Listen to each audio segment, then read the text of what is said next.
Hello दोस्तों।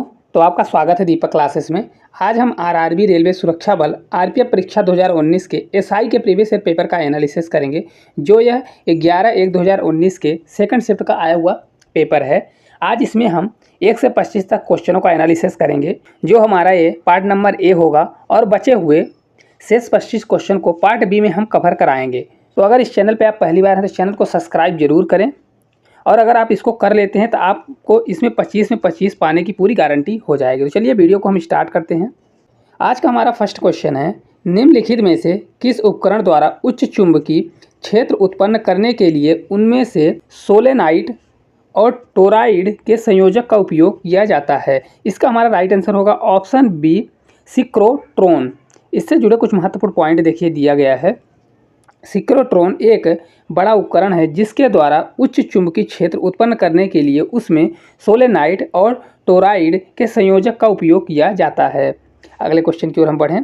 दूसरे number का क्वेश्चन है, यमुना नदी डॉट डॉट में गंगा से मिलती है। इसका हमारा राइट आंसर होगा ऑप्शन सी, इलाहाबाद में। इससे जुड़े तथ्य देखिए, यमुना नदी गंगा की सबसे बड़ी सहायक नदी है, जो बंदरपूंछ चोटी के यमुनोत्री हिमनद से निकलती है तथा प्रयागराज इलाहाबाद में गंगा से मिलती है। सोन भी गंगा की सहायक नदी है, जो दाएं तट पर है। तीसरे नंबर का क्वेश्चन है, देखिए, बिग बैंग सिद्धांत का प्रतिपादन किसने किया था। इसका हमारा राइट आंसर होगा ऑप्शन बी, जॉर्ज लेमेत्रे। इससे जुड़े कुछ महत्वपूर्ण पॉइंट देखिए दिया गया है। बिग बैंग सिद्धांत को विस्तारित ब्रह्मांड परिकल्पना भी कहा जाता है। इस सिद्धांत का प्रतिपादन जॉर्ज लेमेत्रे ने किया था एवं बाद में अल्फ्रेड वेनेगर ने इस सिद्धांत की व्याख्या प्रस्तुत की। इस सिद्धांत के अनुसार ब्रह्मांड में लगभग 13.7 अरब वर्ष पूर्व भारी पदार्थों से निर्मित एक गोलाकार सूक्ष्म पिंड था, जिसका आयतन अत्यधिक सूक्ष्म और ताप व घनत्व अनंत था। बिग बैंग की प्रक्रिया में इसके अंदर महाविस्फोट हुआ और ब्रह्मांड की उत्पत्ति हुई। चौथे नंबर का क्वेश्चन है, कट अथवा चोट के स्थान पर कुछ समय के बाद थक्का अथवा कागलम जम जाता है। यह डॉट डॉट तंतुओं का एक जाल होता है। इसका हमारा राइट आंसर होगा ऑप्शन सी, फाइब्रिन्स। इससे जुड़े तथ्य देखिए, कटे अथवा चोट के स्थान पर कुछ समय के बाद थक्का अथवा कागलम जम जाता है। यह फाइब्रिन्स तंतुओं का एक जाल होता है। विटामिन के की कमी से रक्त का थक्का नहीं बनता। पांचवें नंबर का क्वेश्चन है, देखिए अगला, प्रसिद्ध जामा मस्जिद का निर्माण किस शासक द्वारा कराया गया था। इसका हमारा राइट आंसर होगा ऑप्शन बी, शाहजहां। इससे जुड़े तथ्य देखिए, मुगल बादशाह शाहजहां द्वारा बनवाई हुई दिल्ली की इमारतों में जामा मस्जिद सबसे विशाल है। इसका निर्माण 1644 ईस्वी में आरंभ हुआ था तथा 1656 में पूरा हुआ। इस मस्जिद को मस्जिद ए जहांनुमा भी कहते हैं। इसके तीनों विशाल दरवाज़ों पर बुर्ज बने हुए हैं। अगले क्वेश्चन की ओर बढ़ें तो छठे नंबर का क्वेश्चन है, बॉक्सिंग खेल का क्षेत्र कहलाता है। इसका हमारा राइट आंसर होगा ऑप्शन बी, रिंग। इससे जुड़े कुछ महत्वपूर्ण तथ्य देखिए, कुछ खेल दिए गए हैं और खेल के परिसर। बॉक्सिंग में रिंग, टेनिस को क्या बोला जाता है, कोर्ट में खेला जाता है, बेसबॉल डायमंड, और व्यायाम को ट्रैंक। नेक्स्ट क्वेश्चन की ओर बढ़ें तो सातवें नंबर का देखिए हमारा क्वेश्चन है अगला, एक द्विबीजपत्री पत्ते की ऊपरी और निचली बाह्य त्वचा के बीच पाया जाने वाला ऊतक कहलाता है। इसका हमारा राइट आंसर होगा ऑप्शन बी, मेसोफिल। इससे जुड़े तथ्य देखिए, एक द्विबीजपत्री पत्ते की ऊपरी और निचली बाह्य त्वचा के बीच पाया जाने वाला ऊतक मेसोफिल कहलाता है। मेसोफिल में क्लोरोप्लास्ट होता है, जो प्रकाश संश्लेषण करता है। आठवें नंबर का क्वेश्चन है, देखिए, वर्तमान में लोकसभा सदस्यों की संख्या कितनी है। इसका हमारा राइट आंसर होगा ऑप्शन सी, 1545। इससे जुड़े तथ्य देखिए, प्रश्नकाल के समय लोकसभा में 545 सदस्य थे। इनमें से 530 सदस्य राज्यों से, 13 सदस्य संघ राज्य क्षेत्रों से और 2 सदस्य राष्ट्रपति द्वारा नामित या नाम निर्देशित एंग्लो इंडियन समुदाय से थे। 104वें संविधान संशोधन अधिनियम 2019 द्वारा लोकसभा और राज्यसभा में आंग्ल भारतीय समुदाय के आरक्षण को समाप्त कर दिया गया। फलस्वरूप वर्तमान में लोकसभा सदस्यों की संख्या 543 हो गई है। 9वें नंबर का क्वेश्चन है, देखिए, भारत का संविधान क्रियान्वित हुआ। इसका हमारा राइट आंसर होगा ऑप्शन बी, 26 जनवरी 1950। इससे जुड़े तथ्य देखिए, भारतीय संविधान को 26 जनवरी 1949 को बनाया गया। संपूर्ण रूप से संविधान को 26 जनवरी 1950 को लागू किया गया। मूल संविधान में प्रस्तावना 395 अनुच्छेद, 8 अनुसूचियां और 22 भाग थे। 10वें नंबर क्वेश्चन की ओर हम बढ़ें। धारा घनत्व का एसआई मात्रक क्या है? इसका हमारा राइट आंसर होगा ऑप्शन सी, A/m²। इससे जुड़े तथ्य देखिए, चालक माध्यम के भीतर किसी पृष्ठ के लंबवत दिशा में इकाई क्षेत्र के द्वारा प्रवाहित होने वाली विद्युत धारा धारा घनत्व कहलाती है। यह एक सदिश राशि है। धारा घनत्व को टाउ से प्रदर्शित करते हैं। इसका एसआई मात्रक एम्पियर/मीटर² होता है। नेक्स्ट क्वेश्चन की ओर हम बढ़ें। देखिए 11वें नंबर का हमारा क्वेश्चन है, हरित क्रांति का जनक किसे कहा जाता है? इसका हमारा राइट आंसर होगा ऑप्शन बी, M.S. स्वामीनाथन। इससे जुड़े तथ्य देखिए, हरित क्रांति 1960 के दशक में नॉर्मन बोरलॉग द्वारा किया गया एक प्रयास था। इन्हें विश्व में हरित क्रांति के जनक के रूप में जाना जाता है। भारत में हरित क्रांति के जनक के रूप में M.S. स्वामीनाथन को जाना जाता है। इनके प्रयासों के परिणाम स्वरूप खाद्य के उत्पादन में भारी वृद्धि हुई है। 12वें नंबर का क्वेश्चन है, चेन्नई के समुद्री बंदरगाह की भीड़ को कम करने के लिए किस बंदरगाह का निर्माण किया गया? इसका हमारा राइट आंसर होगा ऑप्शन ए, एन्नोर। इससे जुड़े तथ्य देखिए, चेन्नई के समुद्री बंदरगाह की भीड़ को कम करने के लिए एन्नोर बंदरगाह का निर्माण किया गया। यह तमिलनाडु में बंगाल की खाड़ी के तट पर चेन्नई के निकट है। 2014 में इसका नाम बदलकर कामराज बंदरगाह कर दिया गया है। 13वें नंबर क्वेश्चन की ओर बढ़ें। क्वेश्चन है, M.A. चिदम्बरम स्टेडियम स्थित है। इसका हमारा राइट आंसर होगा ऑप्शन डी, चेन्नई। इससे जुड़े तथ्य देखिए, कुछ स्टेडियम हैं और किस शहर में है। M.A. चिदम्बरम स्टेडियम कहाँ है? तो चेन्नई में है। नेहरू स्टेडियम कहाँ है? तो पुणे में है। अरुण जेटली क्रिकेट स्टेडियम कहाँ है? तो दिल्ली में है। और ईडन गार्डन कहाँ पे है? तो कोलकाता में स्थित है। 14वें नंबर क्वेश्चन की ओर हम बढ़ें।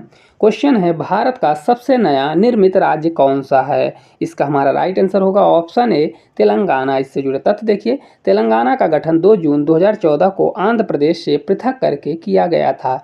यह भारत का 29वां राज्य था। वर्तमान में भारत में 28 राज्य और 8 केंद्र शासित प्रदेश हैं। 15वें क्वेश्चन की ओर हम बढ़ें तो देखिए दिया गया है, बांग्लादेश का राष्ट्रगान अमार सोनार बांग्ला की रचना किसने की? इसका हमारा राइट आंसर होगा ऑप्शन फर्स्ट, रविंद्रनाथ टैगोर। इससे जुड़े तथ्य देखिए, बांग्लादेश का राष्ट्रगान अमार सोनार बांग्ला इसे 1905 के बंगाल विभाजन के समय रविंद्रनाथ टैगोर द्वारा लिखा गया था। अगला क्वेश्चन है 16वें नंबर का, राष्ट्रीय योजनाओं के क्षेत्र में आधिकारिक प्रयोग निहित है। इसका हमारा राइट आंसर होगा ऑप्शन सी, रूस की बेल्शेविक क्रांति। इससे जुड़े तथ्य देखिए, रूस में सन 1917 में हुई क्रांति को बेल्शेविक क्रांति के नाम से जाना जाता है। इस क्रांति के परिणाम स्वरूप रूस से जार निकोलस द्वितीय के स्वेच्छाचारी शासन का अंत हुआ तथा रूसी सोवियत संघ समाजवादी गणराज्य की स्थापना हुई तथा राज्य की आर्थिक विचारधाराओं को समाजवादी आदर्शों के माध्यम से बनने का प्रयास किया गया। अगला क्वेश्चन है 17वें नंबर का, निम्नलिखित में से कौन सा पुरस्कार बीसीसीआई के वार्षिक पुरस्कारों में शामिल नहीं है? इसका हमारा राइट आंसर होगा option C, Azlan Shah cup. इससे जुड़े तथ्य देखिए, अजलान शाह कप एक हॉकी प्रतियोगिता है जो मलेशिया में आयोजित की जाती है। जगमोहन डालमिया ट्रॉफी, पाली उमरीगर पुरस्कार, M.A. चिदम्बरम ट्रॉफी बीसीसीआई का वार्षिक पुरस्कार है जो क्रिकेट से संबंधित है। 18वें नंबर का क्वेश्चन है देखिए, निम्न में से कौन सा शहर चालुक्यों की राजधानी थी? इसका हमारा राइट आंसर होगा ऑप्शन बी, बादामी। इससे जुड़े तथ्य देखिए, चालुक्य राजवंश की स्थापना 6वीं शताब्दी में पुलकेशिन प्रथम द्वारा की गई थी। चालुक्य राजवंश 2 शाखाओं में विभाजित था, पश्चिमी चालुक्य और पूर्वी चालुक्य। चालुक्यों की राजधानी बादामी या वातापी था। 19वें नंबर का क्वेश्चन है, लोकसभा के सदस्यों का कार्यकाल कितने वर्ष का होता है? इसका हमारा राइट आंसर होगा ऑप्शन सी, 5 वर्ष। इससे जुड़े तथ्य देखिए, लोकसभा का कार्यकाल आम चुनाव के बाद हुई पहली बैठक से 5 वर्ष के लिए होता है, अर्थात लोकसभा सदस्य का कार्यकाल भी 5 वर्ष का होता है। लोकसभा की अवधि को आपात स्थिति में 1 बार से 1 वर्ष बढ़ाई जा सकती है। नेक्स्ट क्वेश्चन है 20वें नंबर का, दिल्ली किस प्रकार का राज्य है? इसका हमारा राइट आंसर होगा ऑप्शन ए राष्ट्रीय राजधानी क्षेत्र और केंद्र शासित प्रदेश। इससे जुड़े तथ्य देखिए, दिल्ली एक केंद्र शासित प्रदेश और राष्ट्रीय राजधानी क्षेत्र है। 69वें संविधान संशोधन 1991 द्वारा केंद्र शासित प्रदेश दिल्ली को राष्ट्रीय राजधानी क्षेत्र का दर्जा प्रदान किया गया। लेफ्टिनेंट गवर्नर को दिल्ली का प्रशासन नामित किया गया। दिल्ली के लिए विधानसभा तथा मंत्रिपरिषद का प्रावधान किया गया। 21वें नंबर का क्वेश्चन है, अभिकारकों के संकेंद्रण के संदर्भ में अभिक्रिया के दर का प्रकाशन कहलाता है। इसका हमारा राइट आंसर होगा ऑप्शन बी दर संबंधी नियम। इससे जुड़े तथ्य देखिए, अभिकारकों के संकेंद्रण के संदर्भ में अभिक्रियाओं के दर का प्रकाशन दर संबंधी नियम कहलाता है। अभिक्रिया की दर का अर्थ यह है कि दी हुई रासायनिक अभिक्रिया में किसी अभिकारक या उत्पाद की मात्रा कितनी धीमे या तेजी से परिवर्तित हो रही है। 22वें नंबर क्वेश्चन की ओर हम बढ़े। देखिए 22वें नंबर का हमारा क्वेश्चन है, निम्नलिखित में से मवेशियों की किस नस्ल का उपयोग दो उद्देश्य के लिए होता है? इसका हमारा राइट आंसर होगा ऑप्शन डी ओंगोल।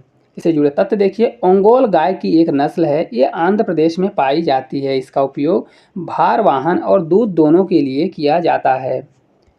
23वें नंबर का क्वेश्चन है अगला, भारतीय फुटबॉल के इतिहास का स्वर्णिम युग किस काल को कहा जाता है? इसका हमारा राइट आंसर होगा ऑप्शन बी 1951 से 1962 का समय। इससे जुड़े तथ्य देखिए, भारतीय फुटबॉल के इतिहास का स्वर्णिम युग 1951 से 62 को माना जाता है। 1951 से 62 के एशियाई खेलों में भारतीय टीम ने स्वर्ण पदक जीता था।